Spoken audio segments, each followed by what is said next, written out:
PSG Fan TV, bonsoir à tous, bonsoir Abdoul. Bonsoir. Quand on voit l'effectif, le 11 de départ aujourd'hui, on voit qu'il y a quand même une certaine limite sur le turnover que Tuchel a proposé. Oui, il y a une certaine limite sur le turnover proposé par Thomas Tuchel.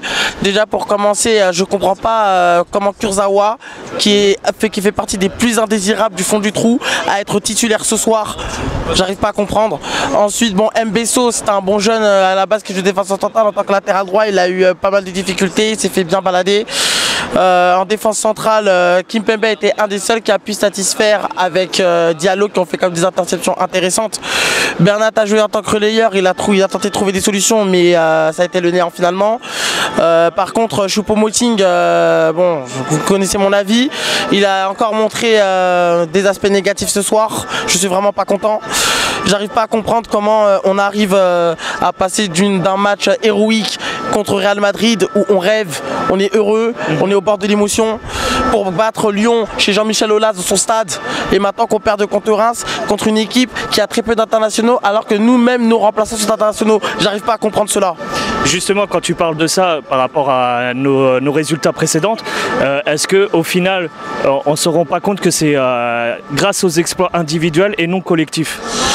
Oui, on peut dire ça. C'est vrai que contre le Real Madrid, non. Contre le Real Madrid, il y a eu du collectif qui a fait la différence.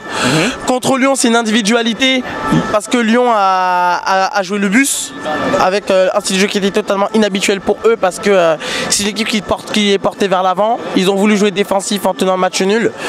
Maintenant, oui, les individualités, c'est bien, mais ça ne suffit pas pour gagner. Et chaque année, c'est la même chose.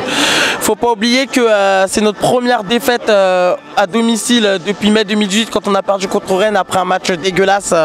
C'était l'avant-dernière journée. Et là, j'arrive pas à comprendre. Moi, je suis très en colère parce que les joueurs nous ont pas respectés. D'accord. J'arrive pas à comprendre Tourelle. Franchement, il nous fait rêver, mais derrière, un jour il nous fait rêver, demain on comprend pas ses choix.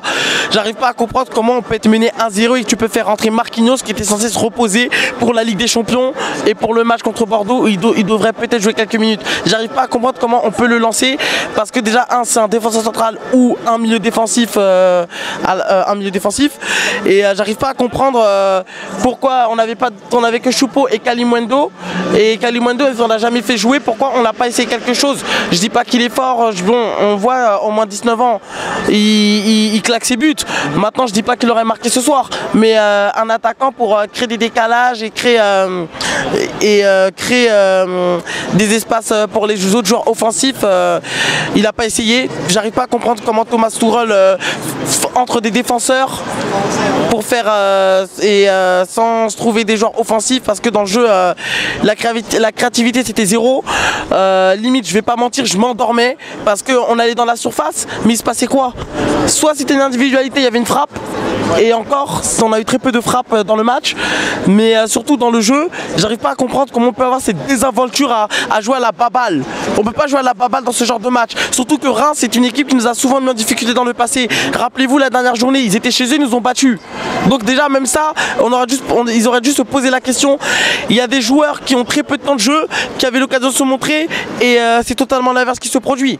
Est-ce que à l'avenir, justement, quand le match qui va arriver de la semaine prochaine, qui est très important que tout de même, le match de samedi face à Bordeaux, est-ce qu'on doit continuer à faire un turnover ou justement à commencer à mettre les cadres?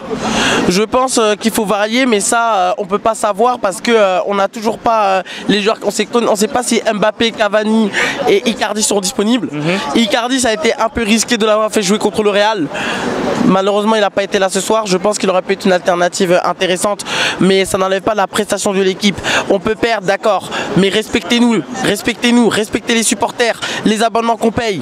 Respectez-nous les joueurs. J'arrive pas à comprendre cette désinvolture. L'attitude m'agace au plus haut profond. On n'apprend jamais de nos erreurs. C'est vrai qu'on a eu un mercato intéressant. Maintenant, les remplaçants ont l'occasion de se donner. C'est le moment où il faut se donner, mais en même temps, après, se plaignent de ne pas jouer. Après, ils veulent partir. Mais s'ils veulent partir, c'est eux qui cherchent les problèmes. Parce qu'ils jouent, on leur donne les clés du jeu pour un match. Ils sont même pas capables de se montrer. J'arrive pas à comprendre cela.